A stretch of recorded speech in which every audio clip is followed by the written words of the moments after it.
깊은 교육 채널.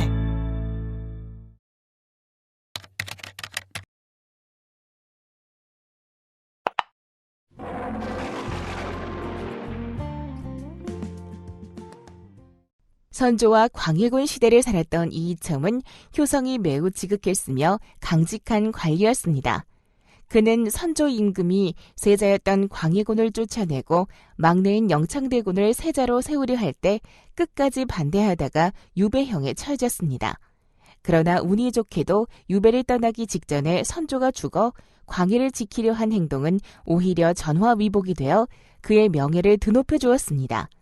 광해군 시절에 그는 초고속 승진을 하며 광해군의 핵심 인물로 자리 잡았으며 집권 세력인 대북파의 리더로 나랏일을 좌지우지했습니다. 허균은 이런 이이첨과 젊었을 때부터 친하게 지냈는데 죽고 못 살 정도로 절친이 된 계기는 칠서지옥 때문입니다. 이 사건으로 위기에 빠진 허균을 이이첨은 바람막이가 되어 보호해 주었을 뿐만 아니라 고속 출세의 배경이 되어 허균은 형조판서를 거쳐 좌참찬까지 승진할 수 있었습니다. 하지만 허균에게 이이첨은 결코 달콤한 꿀과자만은 아니었습니다. 허균은 이이첨의 사주를 받아 영창대군의 어머니인 인목대비 폐위에 앞장섰는데 그로 인해 많은 사대부들의 비난을 받아야 했습니다. 그리고 결국에는 권력 독점욕이 강한 이이첨의 흉기에 말려들어 억울한 죽음을 당해야 했죠. 어찌 보면 허균에게 이이첨은 꿀과 함께 독도 같이 든 사과이자 지킬 박사와 하일이었는지 모릅니다. 광해군 10년 1681년 허균이 반역을 했다는 이유로 죽게 되었습니다. 그런데 그 이유가 참으로 황당해요. 허균이 매일 밤 부하를 남산에 올려보내 북방오랑캐는 벌써 압록강을 건넜으며 유구국 사람들은 남쪽 섬에 와서 매복하고 있으니 한성 사람들은 지금 피해야 죽음을 면할 수 있다고 외치게 했으며 소나무 사이에 등불을 달아놓고 살고자 하는 사람은 성 밖으로 나가 피신해라 했다는 어처구니 없는 죄목이었습니다. 유구국은 현재 일본의 오키나와 현으로 조선시대 때는 독립국으로 존재했어요.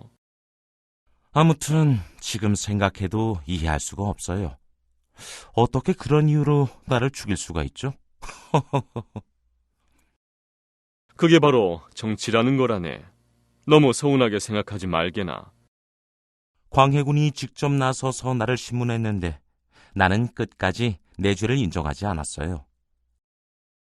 하지만 말이에요. 허균은 변명도 제대로 하지 못하고 전격적으로 처형되고 말았어요. 누가 죽였을까요?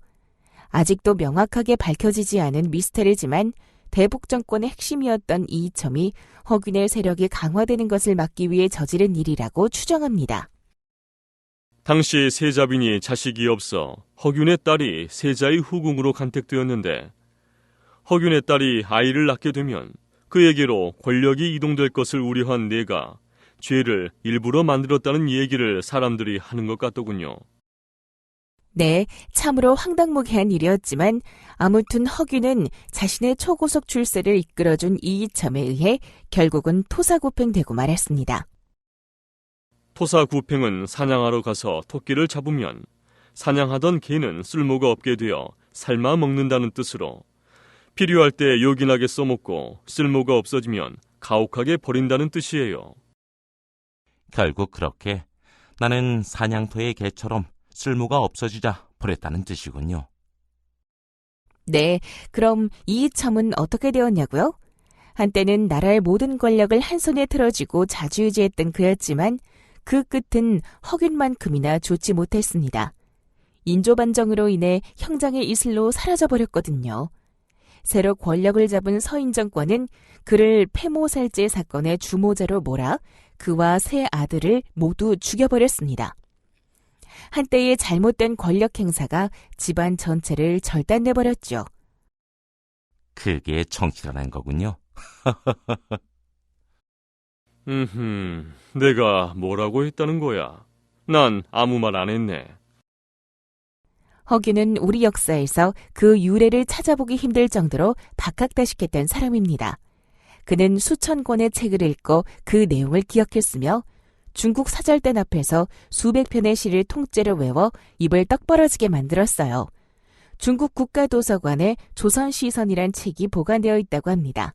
이 책은 명나라 사신 오명제가 허균의 입으로 소개한 시들을 모아 편찬한 것으로 신라의 최치원부터 고려의 이규보, 조선의 허난설은까지 우리나라를 대표하는 시인 332편의 시가 실려 있어요. 이것만으로도 허균이 참으로 명석했던 두뇌를 가진 천재였음을 짐작할 수 있습니다. 이런 그였기에 생각 또한 무척 혁명적이어서 그는 수많은 서출과 기생, 무사, 심지어는 노비와도 친구로 사귀었습니다. 그는 평소에 귀천에 따른 차별이 없어야 하며 우리나라처럼 작은 나라, 더군다나 양편에 적을 둔 나라에서 서얼이라거나 개가녀의 자손이라는 이유만으로 재능 있는 자를 등용하지 않는다는 것은 나라 발전에 해가 된다고 주장했으며 전하에서 가장 두려운 존재는 오직 백성뿐이라며 정치를 하는 사람은 백성을 무서워해야 한다는 말을 자주 했다고 합니다. 이러한 생각 속의 삶을 살았기에 그는 본인의 평소 소신을 홍길동전에 담아낼 수 있었습니다. 그러나 그는 당대의 사대부들과는 다른 생각, 다른 삶을 꿈꾸었기에 시대와의 불화 속에 처참히 죽어야 했습니다. 어찌 보면 모난돌이 정맞는다는 속담을 생각나게 하는 삶을 살았던 사람이 교산 허균이었습니다. 영상 잘 보셨나요? 오픈교육 채널 라이브 아트. 좋아요와 구독 버튼 잊지 말고 눌러주세요.